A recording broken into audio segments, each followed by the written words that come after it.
We're living in the final part of the last days, undoubtedly, the final part of the final part of the last days. This is the end of the world.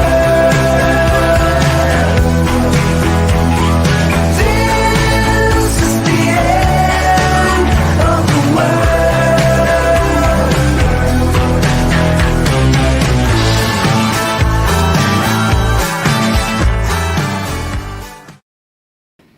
Hello and welcome to the Last Days Livestream, the show that brings welcome levity to the end of the world, lifting the spirits of many of you battling boredom, loneliness or anxiety by infecting as many as possible with comfort and distraction as the apocalypse unfolds. How are we all this weekend?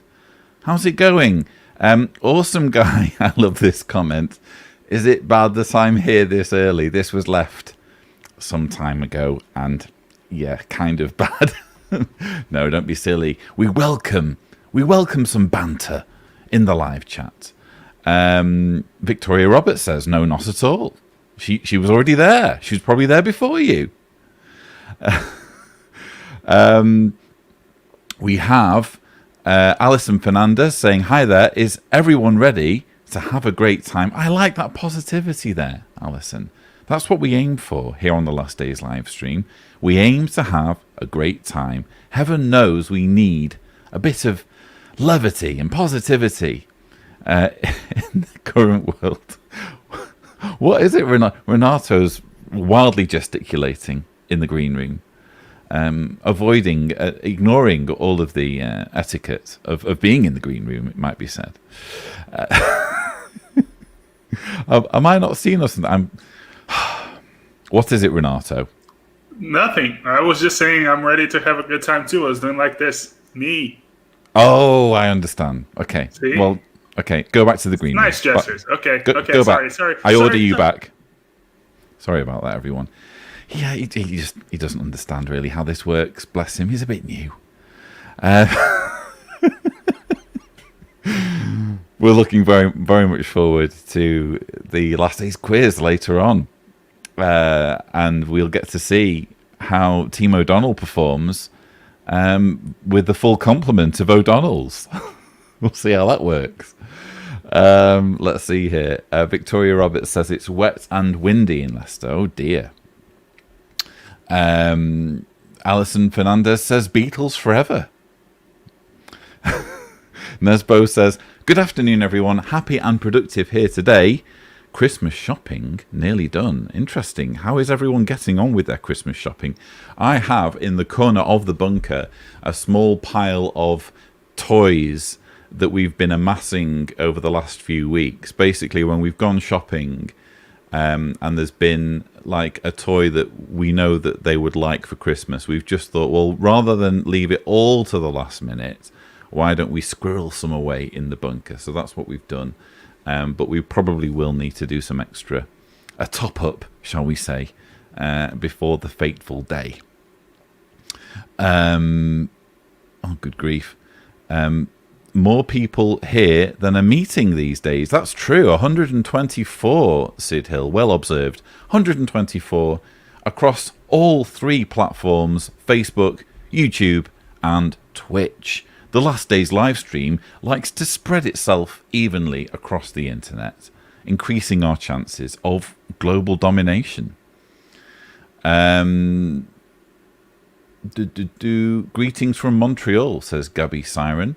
I was so excited to participate in this live stream that I woke up at 4 this morning, 4 o'clock in the morning. Wow. Well, I hope that getting up that early has been rewarded, at least in part, by featuring your comment. Thank you so much. It's lovely to see such enthusiasm. Good morning, everyone from New Jersey. Let's get this party started, says Kristen Rose XJW. Again, I like your attitude, Kristen. I really do like your attitude. Debbie Aquino says greetings from California. I'm just going to read this. Ashura Sky says, are you guys aware of the fact that Christ Yahweh, the one you call Jehovah, is parked above your heads in a skyship. I'm serious. That's what the US is hiding. Thank you for sharing that information with us, Ashera. I'm sure the 149 currently watching across multiple platforms very much value that wisdom and insight you've brought to the show. Thank you. I'm not joking. Didn't think you were joking for a moment. Many thanks to Nicole Mort Parker for a very generous super chat. Wow. Hello from Florida. Good to see everyone here. Excited for today's show. Lloyd, your listen and obey hat. I think you mean the Boredom Buster 3000, and it's not a hat, it's a headset. It was hilarious. I laughed so hard. I'm so thrilled. I really like how that video, or that part of the rebuttal went down. It's one of those where the idea pops up into your head and you realize that although the idea is kind of funny to you, will it be funny when you execute it? And also there's quite a lot of work involved in executing it, because I obviously had to build the damn thing, which took some time. But I've been really enjoying the comments and the feedback to that part of the show, which obviously is available in Cedar's sushi form. So yeah, I'm so glad that you liked that, Nicole. Thank you. And we have another super chat from Susan Brewer. Thank you, Susan, for your support. Susan, obviously a veteran of the Last Days live stream. I'm sure we haven't seen the last of Susan on the show. Now, we must have our book reading to kick the show off. We're making our way through the book How to Escape from Jehovah's Witnesses by yours truly. And we are making our way through chapter 4, Elders Are Not on Your Side. Page 78. An elder is effectively a line manager for Watchtower. He is not entitled to an opinion if this differs from that of the organization or the rest of the elder body. An elder's loyalty is, first and foremost, to the faithful slave.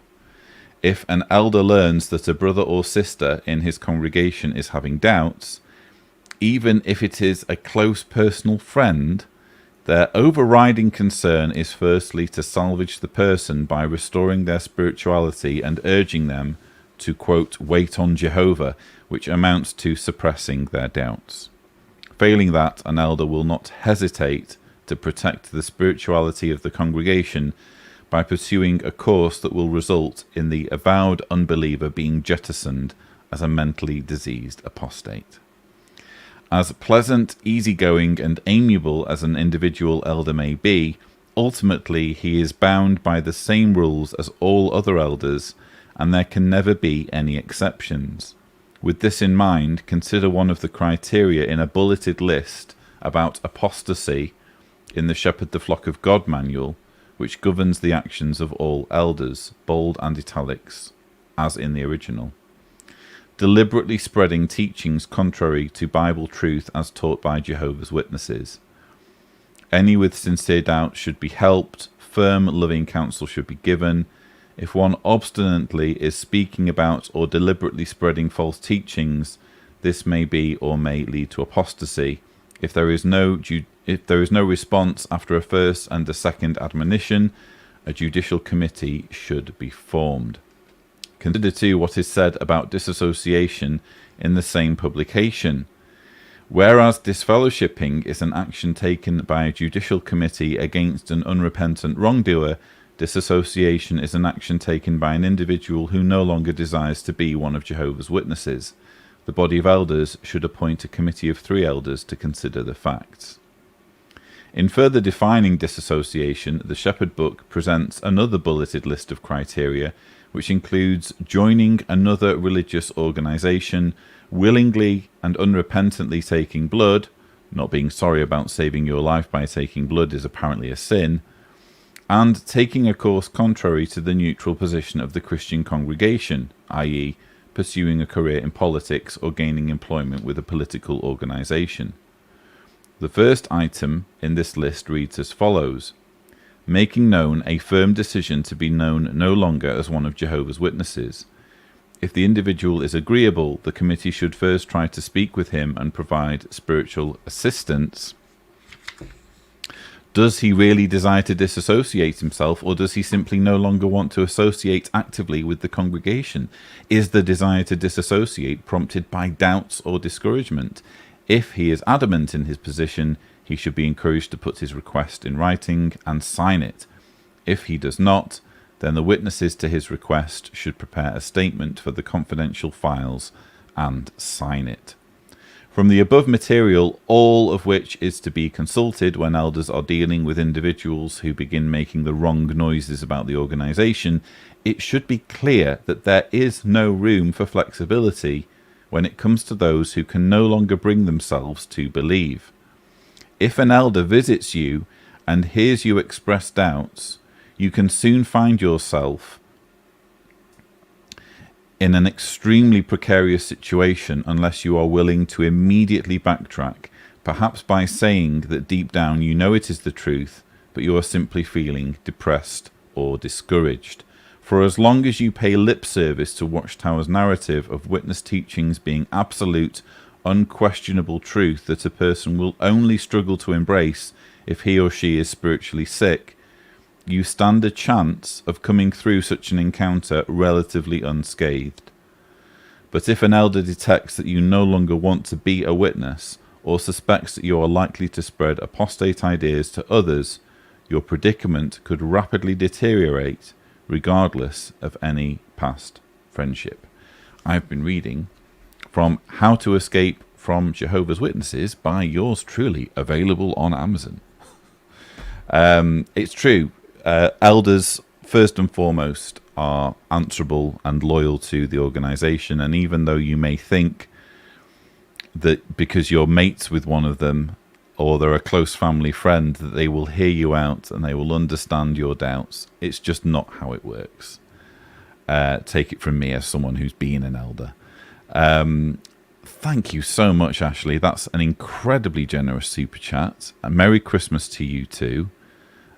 Almost certainly that will come in handy when adding to our stock of Christmas goodies for the guild. So thank you so much indeed. But more importantly, of course, the support of the channel is very much appreciated, especially considering the Last Days live stream tends to not be monetizable. We had one recently that I could monetize, because having watched it through, I realized that it was completely harmless and non-controversial from beginning to end. But usually the Last Days live streams can't be monetized. So any super chats are very much appreciated. Thank you so much, Rianne, for yours. Hi from the Netherlands, says Rianne. So thank you so much. And to all of those of you who are commenting, nice to see 183 currently on the live chat and bickering away like mad. Wonderful. Now we have a panel. And I would like to introduce them. The O'Donnells are fashionably late, but let me introduce Renato, Sherry, and Sasha. How are you all? Hello. Hey all. Hey, I just want to let you know I've taken care of that spaceship that's hovering above you. I made a few calls. It's all good. Thank you.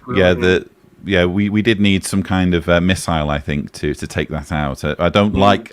If there's one thing that I dislike, it's spaceships hovering above me. Absolutely. I have a bit of a phobia about that, actually. Even if they're being piloted by supernatural deities, it's just not my thing. Well, you don't need to worry anymore. Fully taken care of. It's now a cloud of debris. Fantastic. Yeah. I thought that super chat you just got. I thought you were gonna buy my gift. I'm waiting for it.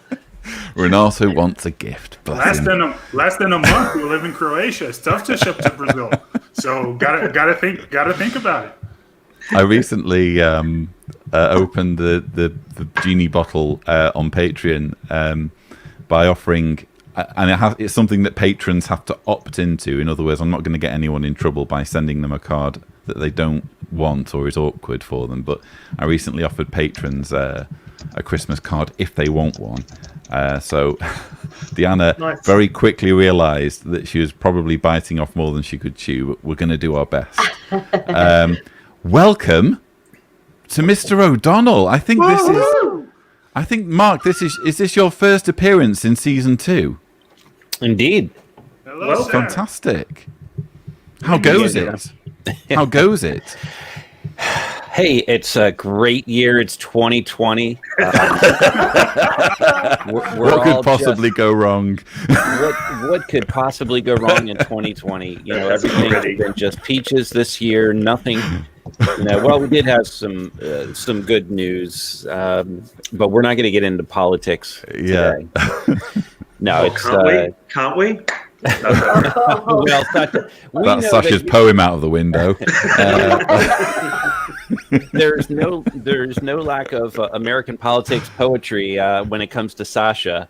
Actually, I'm not touching it today. I'm not doing it Oh. today. I made a promise to people that I think they've had their fill of me and my views. So no, we want to hear instead about your thoughts on teddy bears. So I'm glad that you've attended to that in your latest poem. Thank you very much for getting the memo on that. So Sasha, are you accepting defeat, that you won't be writing any more poems about the president? Wasn't that press conference amazing? Oh no, not defeat. No. You know, whatever happens, it's entertainment for all of us.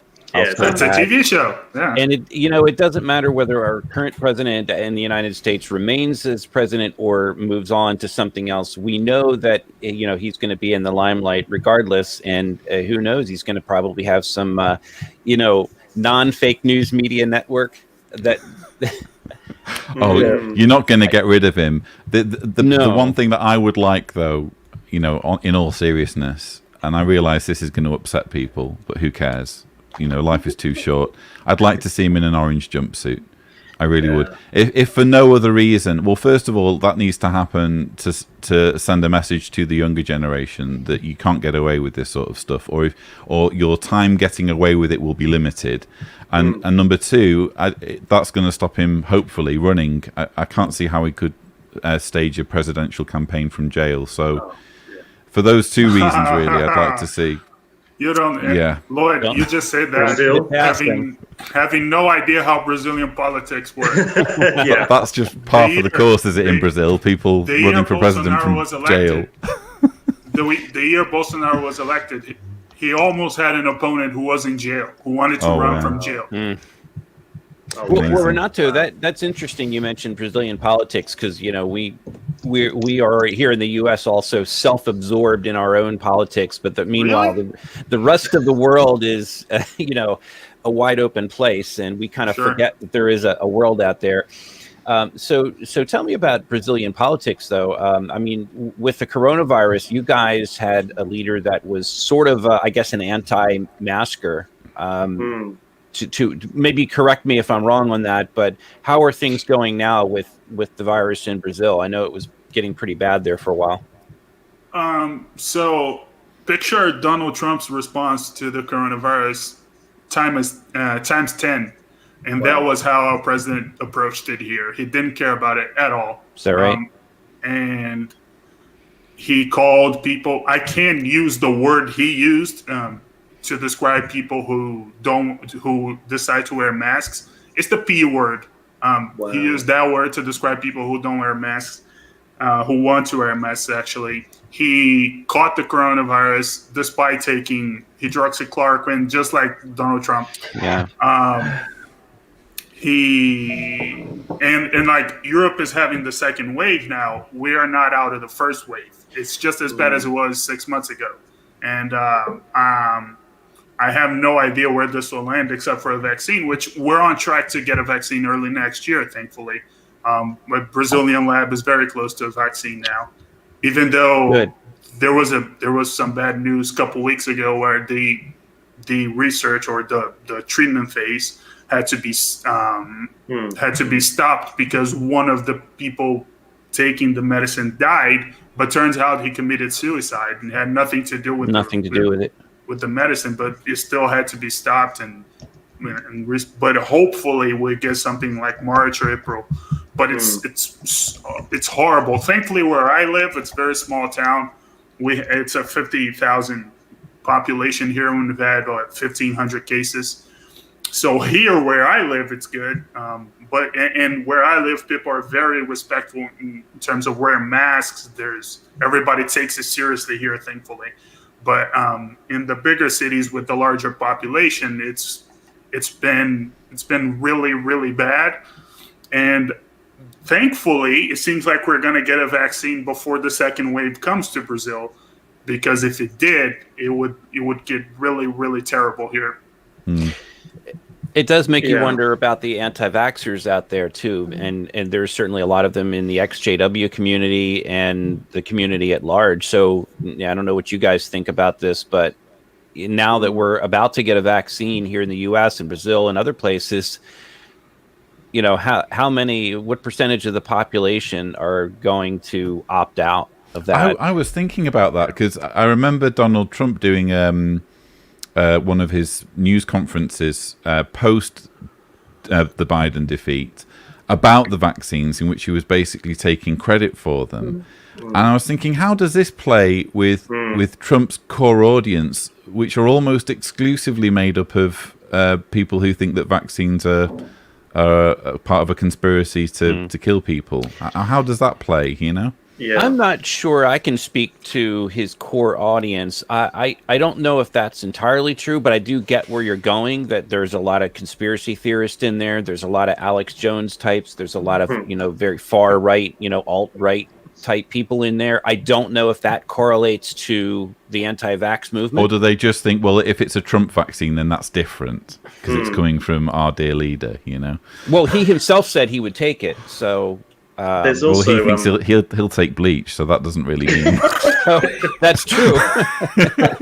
He's not an anti-bleacher. Just look at his hair. There's another whole school of people too, though. So there's anti-vaxxers who flat out refuse to take it, but there's also a whole swathe of the population who are what has been termed vaccine hesitant. So they're the sort of people that'll go, well, look, I'll just wait and see how it pans out for the first 3 or 4 months, and other people take it before they will agree to take it. And that in itself presents another whole problem, because you've got a whole population, or whole part of the population who are not vaccinated, and therefore the spread can continue. But they're saying that even people who do trust science and who do trust the medical advice are still hesitant in some ways. So that's going to be interesting to see how that plays out around the world too. Yeah. Well, Sasha, speaking of that, then my understanding is that Australia has taken a turn for the better now. And I guess you had a real problem with Victoria in the early stages of coronavirus, having incredibly high infection rates. And as I recall, Victoria was a state that was really kind of the bad guy in Australia compared to Queensland and New South Wales. So how's that going? I'm so proud of the way Australia has handled this. You're right. Victoria, as one of the states, had a very serious lockdown. They were locked down for months.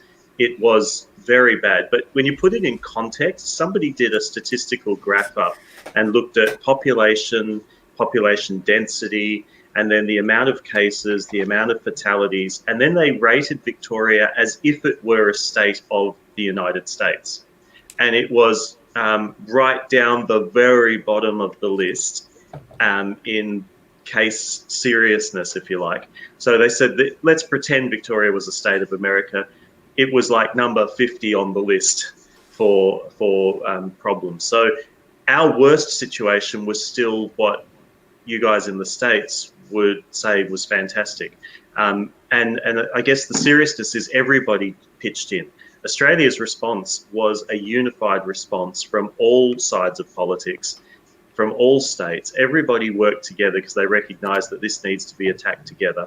And, we had a situation with South Australia a couple of weeks back where for under 19 under 20 cases. They shut the whole state down, and nobody complained about it. Everybody did the right thing, and within 6 days, it was all back to normal, totally fine. And now Australia has said that they've pretty well eradicated the virus. We have, what is it now, maybe 20 or 30 cases I don't even think, I'm not sure. That's amazing. It is incredible. It's really incredible. fantastic. So New South Wales has had no cases at all for 21 days. So we've Victoria's about the same, and so South Australia. And I think, and so things are starting to open up more and more now. We're getting tickets like to go to shows and things like that. It's crazy. Things are starting to open up again. Yeah.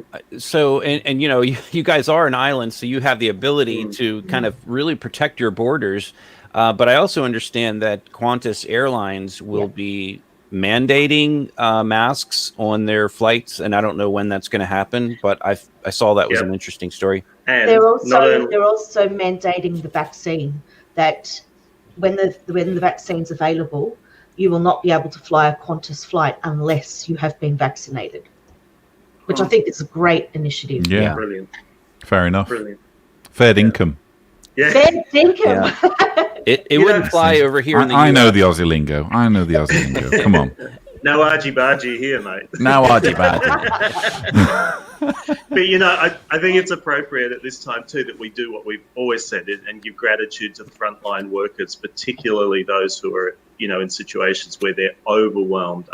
I've seen statistics of hospitals in the States and in Brazil and many other parts of Europe where they literally are over capacity, and these amazing frontline healthcare workers are working ridiculously long hours and having to work with no resources and a lack of appreciation and a lack of backing sometimes, and we're just so grateful to them. We really. I read something online that the first time we're allowed to have a parade, it should be for the frontline workers. Like everyone get together and watch them go by and pay homage, because what they're doing is just heroic. It was a war zone. Yes. Earlier this year, and you know, people do need to remember that especially those people who are anti-maskers, and you know, you throw those people into a hospital under those conditions to see how many people have died, and we've seen so many stories of the doctors and nurses who have risked their lives to protect people, to wear the full garb, and in many cases still get the virus and end up dying after saving so many lives and helping people on ventilators. You know, we really owe them a debt of gratitude, you know, because they paid the ultimate price to save the lives of as many as they could. Indeed.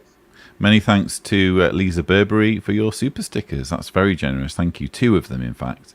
But I think at this point, with all of this talk of pandemics and woe and misery, if there's one thing that we need more than anything at this time, it's a bit of comfort.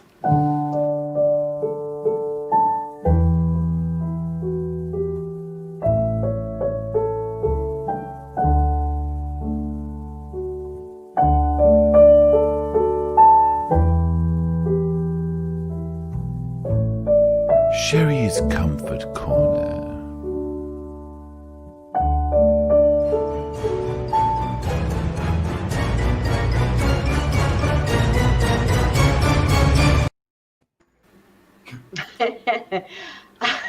So, that shark never gets old. No, but I'm going to give it a spin today. That shark is the Australian government coming after Watchtower. Oh, of course, yes. So my comfort corner, it might not be quite comfort, but I actually want to talk about that. Sure.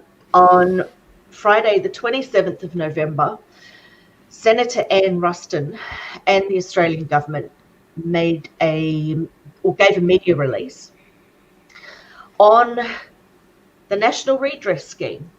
So for those that don't know, after the Australian Royal Commission into Institutional Response to Child Sexual Abuse, the government set up a national redress scheme so that survivors of abuse could come forward and could receive an apology, could be acknowledged that they had abuse happen, and could make application for compensation to help cover medical costs, all sorts of things.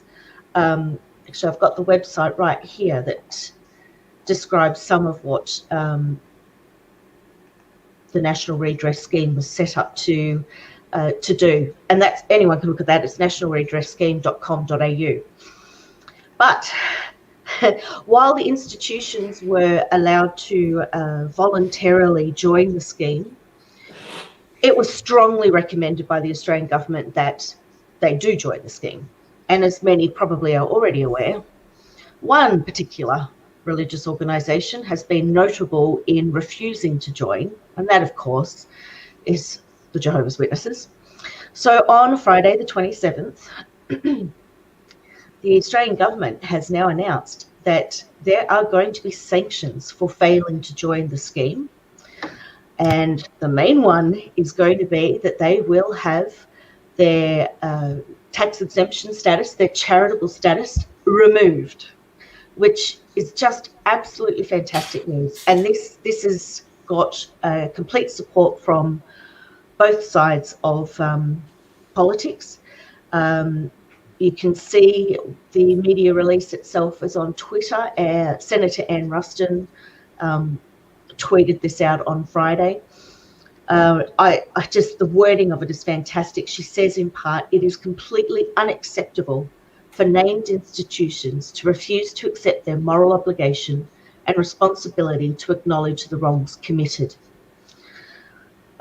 So I think for a lot of us, we are thrilled to see the government take such action.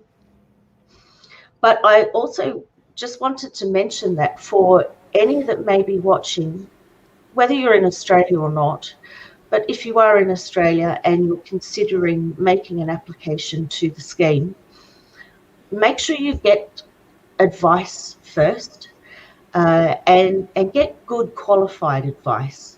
So we're fortunate as part of the JW survey team to have Kim Silvio, who is a retired lawyer. She has offered her services to assist individuals that would like to look at making an application to the scheme.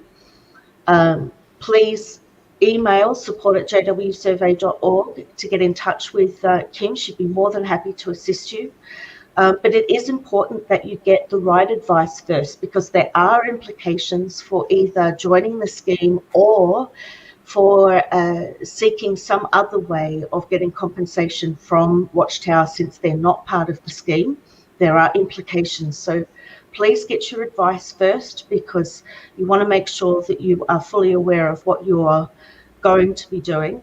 And we're very fortunate that we have Kim who's in a position to be able to provide that support. So that's, I suppose, my comfort corner today. I just find it very encouraging that the government is now saying we're not going to tolerate this, we're not standing for it. It's fantastic. That might be the most comforting comfort corner I've ever done. Yes. Yeah. 10 out of 10 for comfort there. Well, I'm fully recovered from that sharp introduction now. So. What can't Australia do? You've got a 2015 and a 2017 Royal Commission. You've wiped out the coronavirus, and now you're holding organizations like Witnesses responsible. I mean, Australia is on a winning streak right now. It is much like Team O'Donnell and. And we have here Kimmy. Let me just rearrange things slightly. What a transition. There we go. So, yes, thank you so much for that, Sherry. And actually, viewers, I should mention that we will be doing a Watchtower in Focus on the Redress Retribution. That's what we're titling it. On Monday, and it will be 3 p.m. Eastern on Monday. Otherwise known as How Satan's Evil World Helps to Bring Jehovah to Accountability. Just rearranging the tiles there in preparation for the quiz. Like the Brady Bunch. But before the quiz, I think we need a little bit of sophistication, a little bit of culture, and there's only one person in the universe who can provide that. And in his absence, I think we should invite Sasha.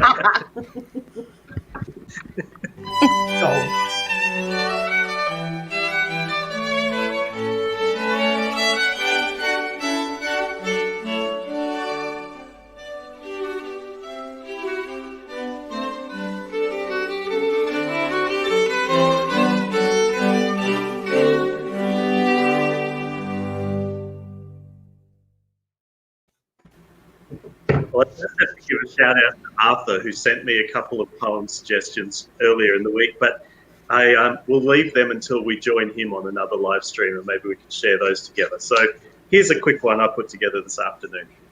And as I say, it's not Trump inspired, so it's okay. There's 8 men in power leading a worldwide religious troop. An odd bunch of fellows, this faithless, indiscreet group. They wield control and power over the very lives of millions who simply obey their every whim like mindless minions. This governing body group, issuing edicts and direction, expect unwavering adherence with childlike affection, for they claim to speak for God, guiding as his appointed avenue, ways to escape divine destruction that only faithful will eschew. But what really is the character of these religious leaders? Well, we've seen them exposed to their core by activists like Cedars as disturbing, high-controlling humans with delusions of grandeur who spin outlandish fairy tales as misleading raconteurs. They have proclaimed false promises for more than a century, depriving generations their authentic lives, and for this there should be penalties. So yes, their true dangerous nature is now ever being revealed, as their many toxic elements are no longer concealed. The light has become brighter still every single year, resulting in a great awakening for many once held by fear, causing thousands every year to leave the organisation and reclaim their true lives built on a much happier foundation. Oh, that was beautiful. That was lovely, Sasha. Very uplifting. Thank you. So, and by the way, Letitia says moving to Australia. Yeah, I think everyone wants to move to Australia now that we know that they realise how to deal with cults. We're probably going to start a campaign called Sponsor a Foreigner, and we'll just bring us in here. If we've got a spare room, we'll take somebody in. Sponsor an XJW. Everyone move to Australia. Fantastic. No, that was a lovely poem, and sets the tone nicely, I think, for an uplifting and enjoyable last day's quiz. As one brother put it, stay alive to 75.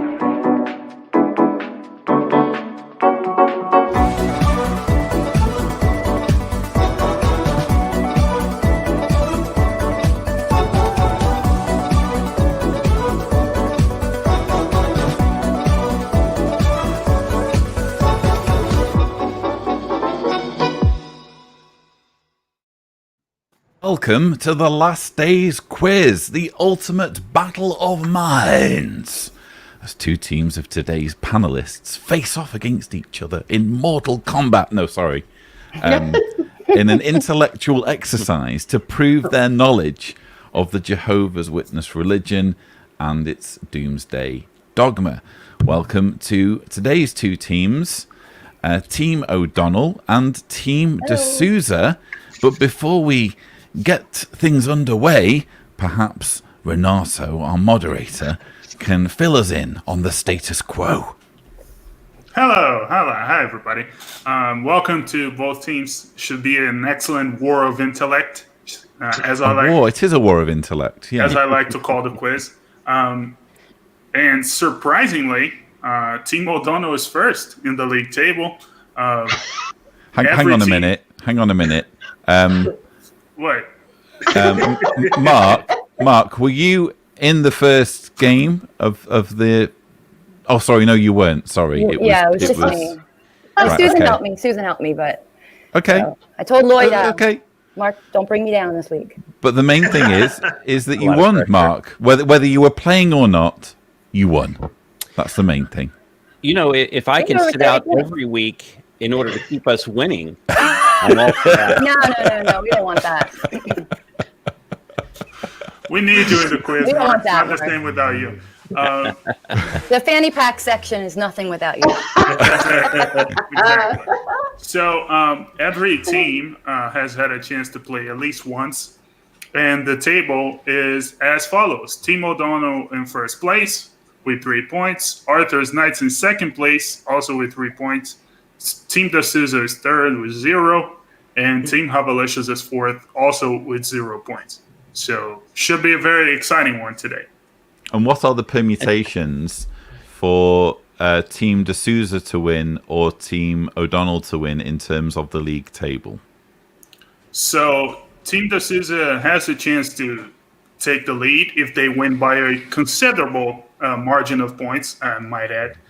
And which also means that Team O'Donnell can lose today's quiz, which is very possible with Mark's return. Oh! He went there. He went there. That's got to hurt. That's got to hurt. But even though Mark's back, Team O'Donnell has a chance to stay in first place if they lose by a small margin of points. So it's all to play for. All to play for. Safe to say, Renato will do the math, as David Splain likes to say, at the end of the quiz, and we'll figure out where things stand. Anyway, we need to get things off and running with a toss of the coin, and I know no greater tosser than Renato. Put that on your resume. Mr. Two-Headed Coin himself. Yes, sir. The grand coin tosser. Yes. Thank you for the coin there, Kimmy. So it's important to clarify what Lloyd means by toss. So who wants tails or heads? Who chooses? Team D'Souza. Do you want tails or heads? Heads. Okay. That was a very decisive. Emphatic. Very aggressive answer. Okay. It is heads. Heads. Woo! I told you he had a two-headed coin. Yeah. Team D'Souza chomping at the bit, and it seems going first. So, I rather than going through what all of the various rules are regarding penalties and what have you, we'll just assume that by now our audience understands that there can be deductions for various untoward behaviour. Renato will make those deductions at the end of each round. So Arthur's let's. not here, so I'm pretty confident there will be no cheating. He's always here. He's always watching.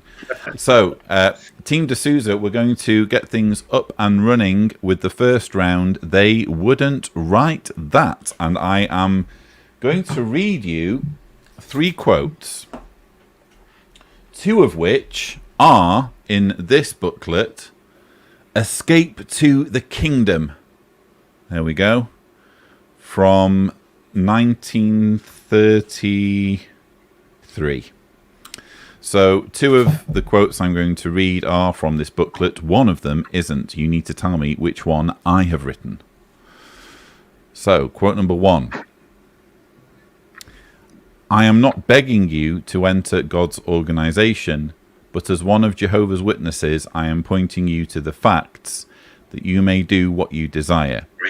Man's greatest privilege is to know and serve Jehovah God, because there is no other way of receiving life and its attending blessings. Order. Lots of sniggering going on there. That was quote number 1. Often the farmers, this is quote number 2, often the farmers have been harassed by bugs, parasites, and other vermin which have destroyed their crops. They have been told that these pests are sent from God as punishment upon them. Such a charge is a defamation of God's holy name. That's quote number 2. And quote number 3, many look to big business as a source of hope, as though merchants and bankers can offer stability in our increasingly volatile world. They forget that all such greedy profiteers and their ill-gotten wares will be overturned by Christ's incoming kingdom, just as the sellers in Jerusalem experienced his righteous wrath. Which quote have I made up? Is it quote number 1, quote number 2, or quote number 3?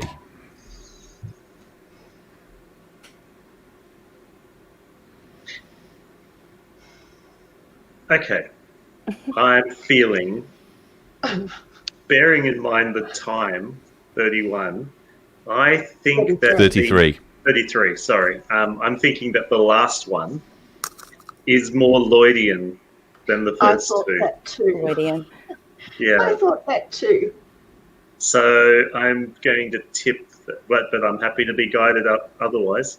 The first two sound like the sort of crazy stuff that they were spouting off in the 30s. I mean, the last one, Christ's Kingdom. Merchants and all that stuff. I think it's the last one too. The last one was written by our dear brother Cedars. Is that your final answer? Yes, it is. Is that your final answer? Yes, lock it in. Are you absolutely sure that you want to lock that particular answer in? Uh-oh. Can Lloyd remind Are there me? any other answers that you would instead prefer to lock in with the benefit of hindsight? We would like to lock in whichever answer is the correct one. Oh, now they're being like Mark. Hindsight only happens after the correct answer is given. You're correct, Team D'Souza. I did make up quote number 3. I'm continuing my miserable streak of not being able to fool people. But maybe I can salvage some dignity as we move across to Team O'Donnell, to whom I will be reading from this booklet, Take Courage, God's Kingdom is at Hand. This was published, as Mark knows, in 1962 when he was already in college. And I'm going to read 3 quotes. You need to tell me which one is not in that booklet. Quote number 1. This beautiful, wonder-inspiring system in the heavens existed billions of years before modern nations rocketed men into outer space, with a threat of carrying man's disorder into outer space.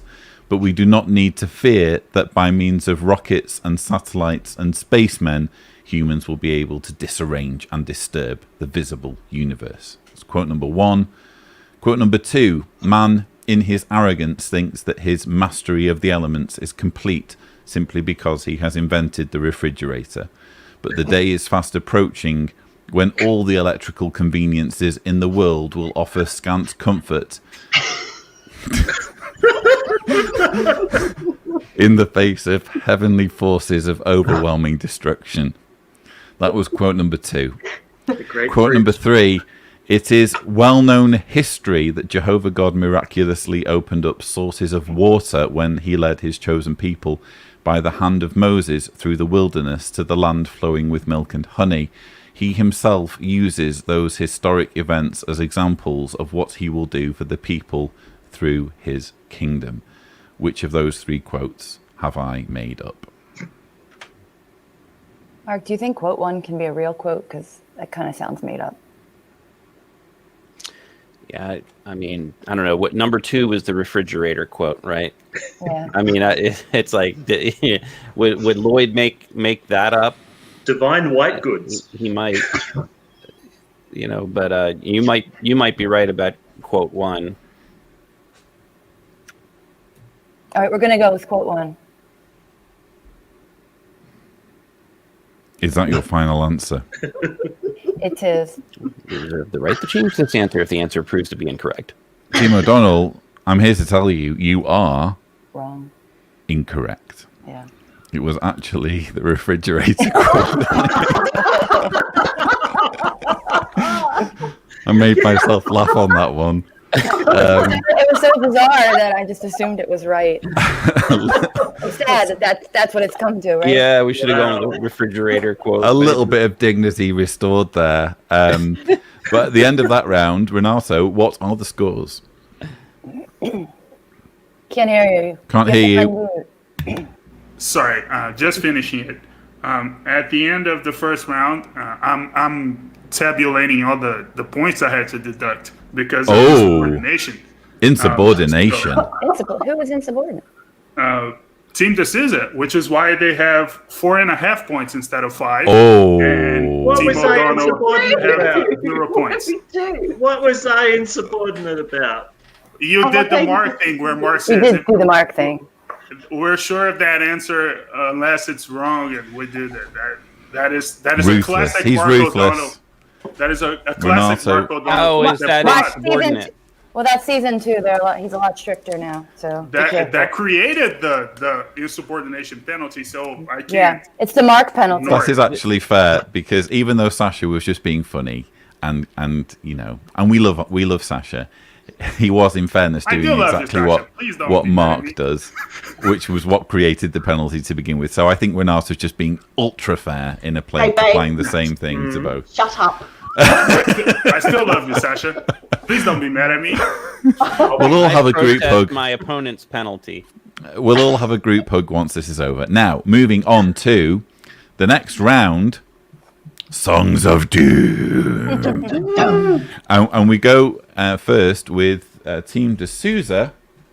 Team D'Souza, you need to finish the lyric.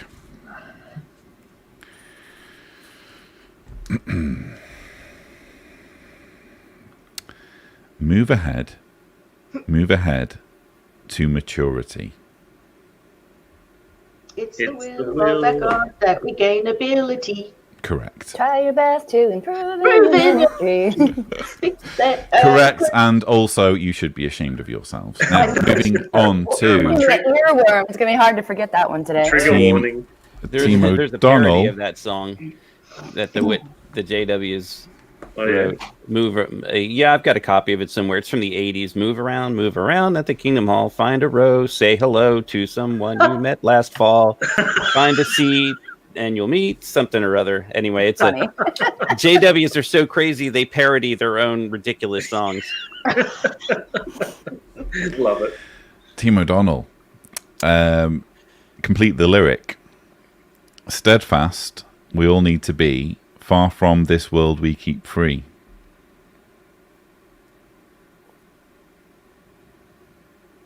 If you need me to sing it, Go ahead. I will reluctantly do so. This is not a nice one to have to sing solo. Steadfast, we all need to be. Far from this world we keep free. As we As we feed on God's truth and keep integrity. Correct. Integrity. Moving back to Team D'Souza. Although, Mark, if you'd like to sing a bit more, I'm sure the viewers I don't have a would parody like for that one. Sorry. Team D'Souza, you're up next. Complete the lyric. Do. Is that a... Yeah, that's a part of melody? the song. Do. Loyal submission in recognition. This to our God we owe. He gives protection, tender affection, loyalty to him we owe. Show. Oh. So So, Mark, Yeah. you're on the wrong team. No, I know. They got it. They obviously got yeah. it. Correct. We move back to moving through this quickly. They know it. You've been practicing, clearly. Moving back to Team O'Donnell. Complete the lyric.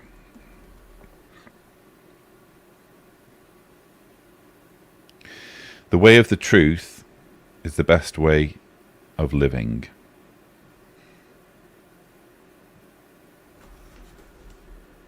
I might need to sing that one. I'm having trouble hearing that one. Make the truth your own to God's ways. Do not... Now, bear in mind, this is a From new song, a newer songbook. 83 or... Oh, no, that's the... This is the Oh, season 2, we're doing the newer... the one He with didn't know. the one with the thing on the back, Okay. the one with the appendage on the back. Oh, boy. oh no, not that one. The way of the truth is the best way of living. For God's righteous commandments, we... Oh. I know Sasha has it. Best way of living. Make the truth Yeah. your own. But that's the song. That's the song. To God's ways. To his Yeah, it ways. slipped out of my head when you said something about commandments. So I'm going to have to You want defer. Lloyd to sing it and I'll shut up? I've already sung it. Yeah, he's already sung it. Make this way of the truth. This way of living. It's gone now, Mark. I'm going to assume that you don't know it, and I'm going to Go on pass it now. over to Team D'Souza, because Sasha was itching before to complete the lyric. So go on, Sasha. Go ahead. No better way can they be found. Incorrect. Oh, Because this is the new songbook, Yeah. the lyric finishes, but no one can live your life for you apart from the governing body. of course. So that's the Wow. updated lyric. Yeah, that's a good curveball, Lloyd, because they Yeah. did change lyrics on some of those. And me and Sasha are in the, even though he had it on the tip of his tongue, that was the old 83 book that had the old. Yeah, but we There sang you that. go. We sang that new version. Yeah. True. We move back to Team D'Souza. Complete the lyric. In those days, old will grow young, flesh revived as in childhood. If you need me to sing it reluctantly, I will do so. I actually do need that sung because that's not coming to me. In those days, old will grow young, flesh revived as in childhood. Troubles are gone from now on. No. Boy, they did change those words, didn't they? Food will be there for all to share.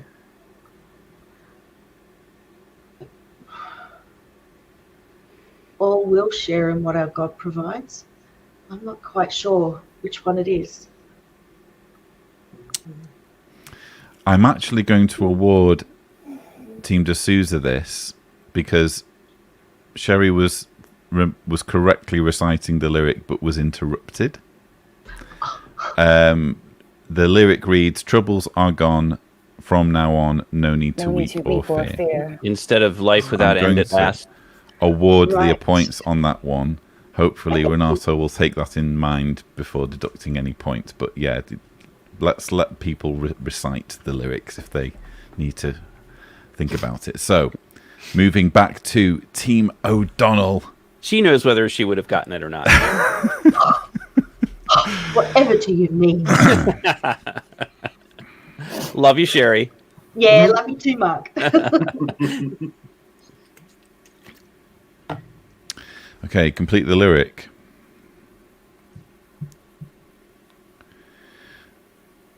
To God we are dedicated. This is our choice.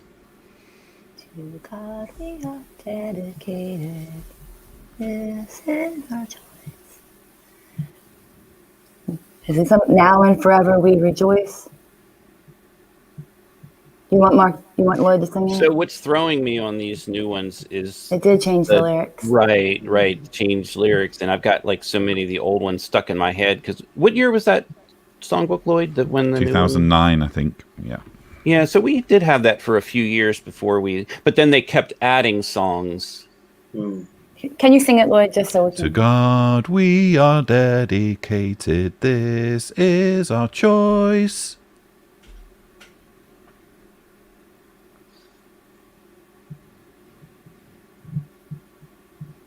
I know they changed his lyrics now. The one I said was wrong, I think. This is the beginning of the dumbed down songs. I'm going to pass it over actually to Yeah, they dumbed them down and then they changed them again. because I'm not detecting that you know the lyrics. This is one I would love Susan Brewer to be on. Hey, Susan, if you're watching. Because Susan's a secret weapon. She will be deployed, I'm sure, at some point. Right. Well, it's because she came in much later and so she doesn't have those old songs stuck in her head. Exactly. Right. All right, we'll let the Susan. So, Team D'Souza, complete the lyric. To God we are dedicated. This is our choice.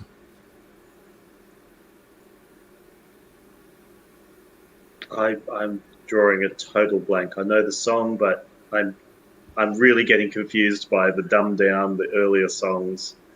I think thought- the early, And his, assuming that you don't know, were you going to say something there, Sherry? Yes, Go on. I want to say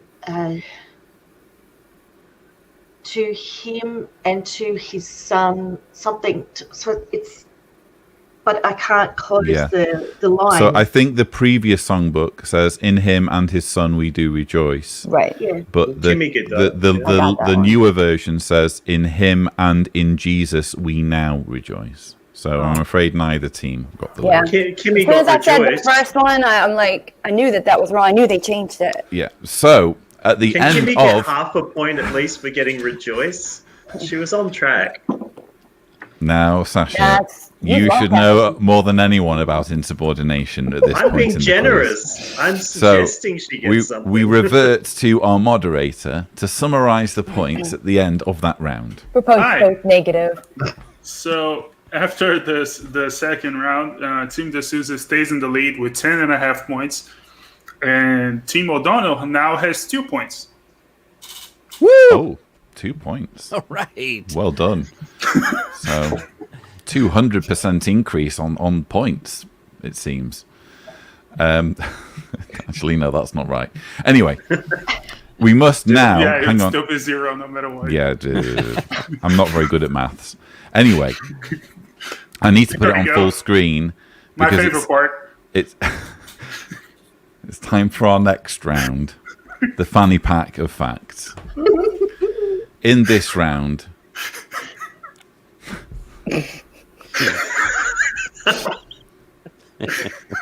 Children. in this round, we gingerly unzip the fanny pack of facts and instantly regret our decision to probe its lukewarm cargo in the form of outrageous propositions regarding Watchtower's past. But just as a real fanny pack cannot be convincingly faked by gluing a purse onto an old pair of Y-fronts, the utterances from the zippy lips of the the utterances from the zippy lips of the fanny pack of facts can send your brain spiraling into chaos and should be looked upon with a mix of extreme suspicion and unexpected lust. You must decide which are true and which are false. Someone had some Sorry time about on his that. hands. I need Gets to better every week. I need to fire whoever writes these things.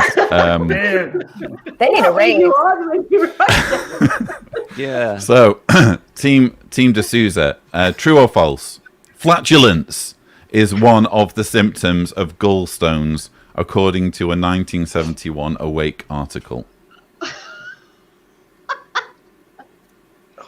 70s. Oh, gee. No, but you just have to think that Watchtower is dispensing medical advice. So yeah, I'm if gonna that's say true, that- I got like 200 gallstones in me.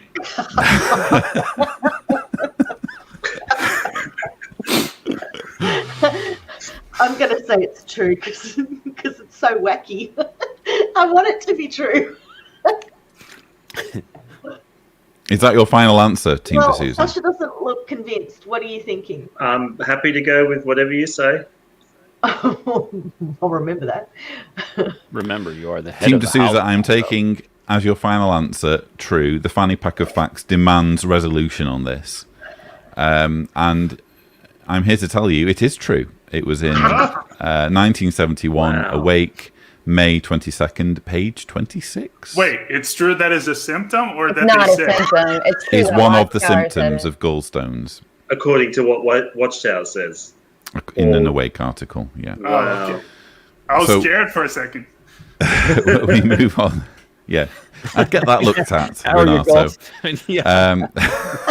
Gotta Moving call on. my doctor.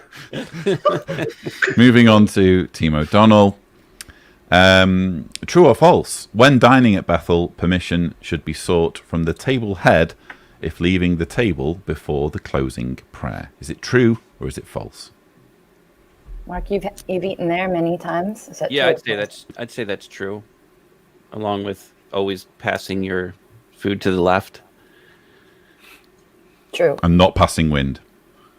Yeah. Um, Unless you have so- gallstones. Yeah, I'm what was going the- it was. I'm sorry, Lloyd. My apologies. So it was getting permission to leave the table before The closing. The closing prayer.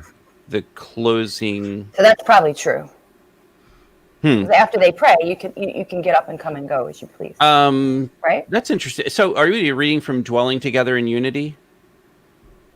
I may or may not. Yeah, so there's a simple I binary choice on offer here. Right, because it's either that or there's a statement that says something like, well, it is not necessary to request it, but it sounds too specific. And I guess the table head was kind of a big deal, We're going with true.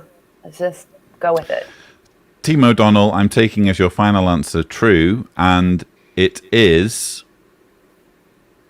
correct. Oh, yay! Dwelling you remember that together in unity. Oh, yeah. Believe me, there were table heads who would get delusions of grandeur and absolutely get cranky if someone dared move without turning to them. If it is necessary, mealtime should be pleasant and enjoyable occasions for all. Out of consideration for others and respect for the Bethel arrangement, we should be seated before the beginning of the meal. If it is necessary to leave the table before the closing prayer, permission should be obtained from the table head. It's proper decorum in case anyone fancies having a meal at Bethel. You have an original there, Lloyd.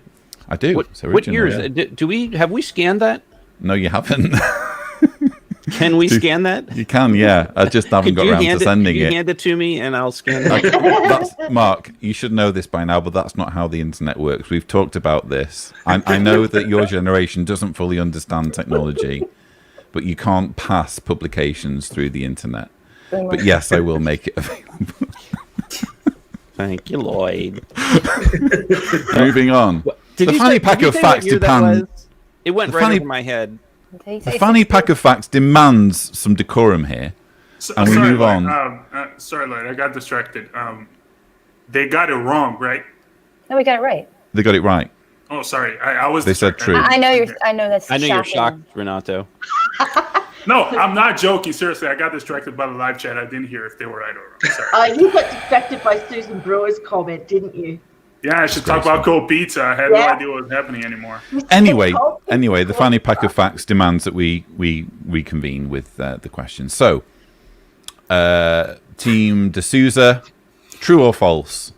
Time is like a spirited horse. You must learn to control it.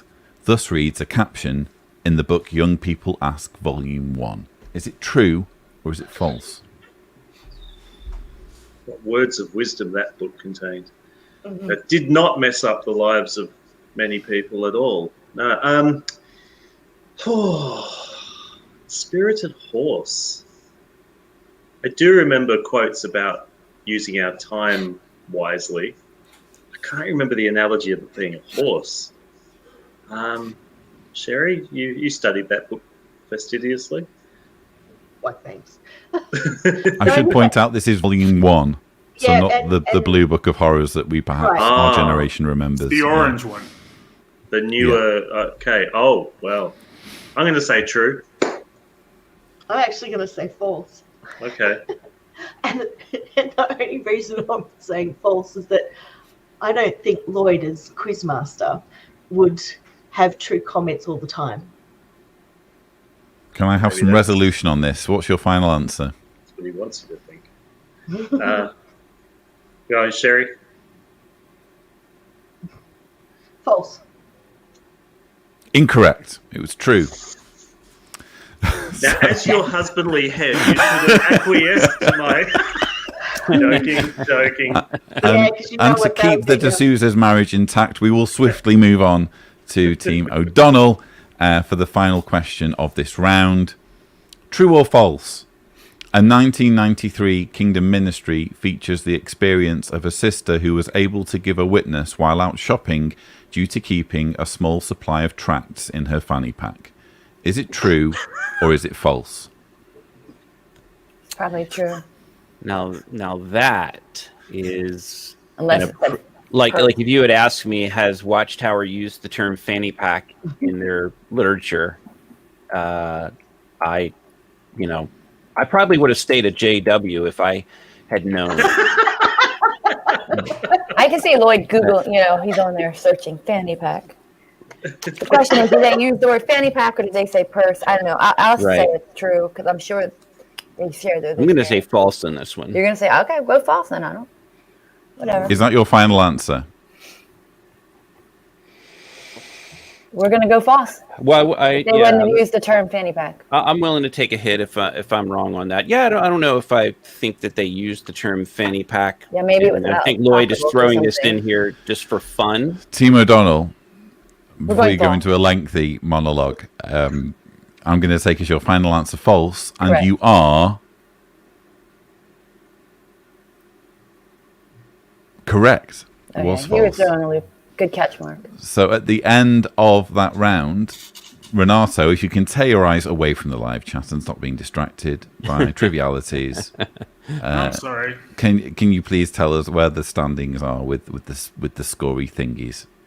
So Team D'Souza, after 3 rounds, has, I'm sorry, there you go, 15.5 points, while Team O'Donnell now has 12 points. Sorry, can you repeat that? 13.5 versus 12? No. 15. 15.5. 15.5 versus 12. Okay, so that's close. All to play That's for it. pretty damn close. They got As we both go, answers correct in the fanny pack of facts, so... as we go into Apocalypse Delayed, it's all to play for. Woohoo! Ooh, this is an exciting game. Pack of lies. Took me a while to write that one. Anyway, so Apocalypse Delayed. Team D'Souza, give me the year that this was printed. All of us should ask ourselves, does the way I use my time show that I firmly believe that we are living in the final part of the last days, and that every reasonable effort should be made to reach honest-hearted ones before it is too late? Was that printed in 1972, 1992, or 2012? No looking at the live chat. 72, 92, or 2012. As we've found out week upon week, these are interchangeable quotes. I think it might have been a little more flowery, 72, so I'm going to say 92. But Sherry, any thoughts? As Lloyd was reading it out, I'm thinking, I've definitely read this. I'm thinking 92 as well. Yep, lock it in. 92, please. Is that your final answer? It is. You are incorrect. It was actually 1972, the Kingdom Ministry of December, pages 3 and 4. Stay We alive move for over 75. to Team O'Donnell with a chance to storm into the lead here. Give me the year that this was printed. Because we have faith in God's prophetic word, we are convinced that we are now deep in the time of the end. Jehovah's day of judgment is near, and he will soon execute vengeance on his enemies. Was this printed in 1991, 2001, or 2011?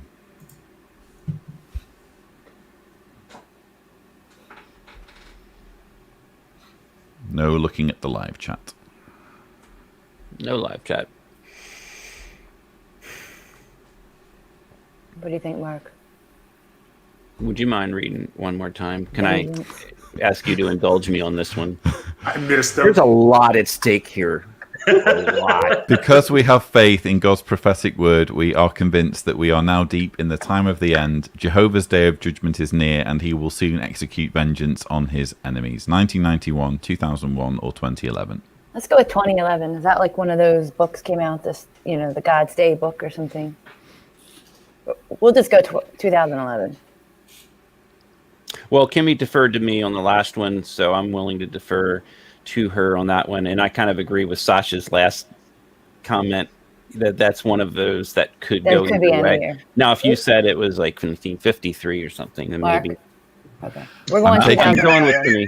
I'm taking as your final answer 2011, and I'm here to tell you, you are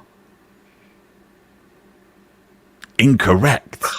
It was 2001, February 15th, pages 16 and 17. Yeah, that's such a Still generic statement from them. Yeah, it could have been either way. evenly balanced going into the last two questions of the last round of the last day's quiz. So, Team D'Souza, Give me the year this was printed. We can expect a similar expansion of our preaching activity now at this climax of the ages. No doubt, before the Great Tribulation is finished, we will see the greatest witness to God's name and kingdom in the history of this world. Was that printed in 1971, 1981, or 1991?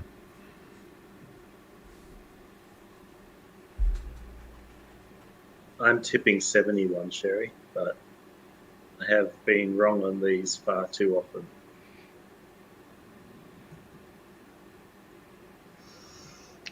I want to say 91, but Okay. it could be any of them. That's the whole point. No, you go with what you want to go I'm with. just thinking 71 was the start of the lead up to the 75 ridiculous paranoia. I'm going to tip 71. For the sake of time, lock in 71, please. I'm taking as your final answer 1971, and you are incorrect. Both of you. Both of you. It was 1981. November 15th, page 21. Does this mean, Renato, that this is the game is in the game depends on a right or wrong answer to the next question? Is that fair? I can't hear you, Renato. You're muted again. Still. Sorry, there's a dog barking next door. Okay. So, it all comes down to the last question. Team O'Donnell gets it right, they win. They get it wrong, Team DeSouza wins. So much at stake. No pressure, Team O'Donnell, but basically your lives depend on answering this question correctly. Yeah. Or Sasha and Sherry could like go crazy and get so many points deducted that we'll win anyway with insubordination. We'll wait and see whether Sasha insubordinates during this final question. So, Team O'Donnell, give me the year this was printed. As we approach closer and closer to the great climax of Armageddon, the feeling of awe and wonder with which we must face the tremendous spectacle of the demonstration of a small fraction of the unlimited power of the Creator begins to take hold on us. Was this printed in 1939, 1959, or 1979? I think it's probably one of the two older ones because that's really like Yeah, you want to go 59? older language. And but Kimmy, do you remember the date of the booklet he had at first? That was 60 something, wasn't it? well, the second booklet was 63, I think. Yeah. But I think I would agree with you on the 50. So we're going to go 1959, final answer. I'm taking as your final answer 1959, and I'm here to tell you, you are incorrect. It was 1939. Congratulations, Team 39. I didn't realize 39 was an option. Sorry. I guess I got the years wrong, Mark. That was actually... I didn't realize it was 39, 59, 79. I was thinking it was 59, 69, That was actually 79. a consolation. February 22nd, page 23. I do have two original copies of the consolation, and I was browsing through them earlier. And that was one quote I picked out from there. I wouldn't have really changed, Kimmy. I think I would have still said what... Okay. I didn't realize 30. I just didn't hear the 39. It didn't register in my brain. Congratulations to Team DeSouza, and perhaps Renato, you could give us a rundown of the final points and permutations for the league table. Yes, sir. So, congratulations to Team DeSouza. A 15.5 to 12 win. Very high scoring. You lost some points there. So that means that Team DeSouza, now with 3 points after their first win, go to second place. Wow. Team Rising up the O'Donnell league there. remain in first place. Despite the loss, Team DeSouza are now second, which means Arthur's Knights fall to third, and Team Havalicious remains in fourth. So you're saying that despite their loss today, Team O'Donnell continue at the top of the league? Yeah, it's a very narrow lead, but they are still fiercely still contested competition, isn't it? Absolutely. Well, I'm sure, Renato, you know that it's very much like the way golf works, right? Where you have, right? So you have that momentum from like the world number one, and it's based on the past couple of years worth of points accumulated. But I would say, Mark, that using the golf analogy, you are 2020 Tiger Woods, I would say. So, well, that would be my analogy. Up until last week, Tiger Woods was the reigning champion of the Masters. Yeah, but how did he do in the Masters? That's my point. What, in 2020? Yes. No, not as well as he did in 2019. Yeah. And so what is the grand prize at the end? The grand prize for Team D'Souza, obviously unfamiliar with being winning games in this way, it's a new concept. Is that you get to choose a forfeit for Team O'Donnell. Team O'Donnell, it's the same forfeits as last season, but we have added a new one, thought up by a friend of the show, Amanda. An extra forfeit to be decided on by Team D'Souza, of course, is that of course they don't have to choose it. They don't have to choose it at all. Yeah. Is that you pray for forgiveness publicly. So it's up to Team D'Souza to decide which forfeit.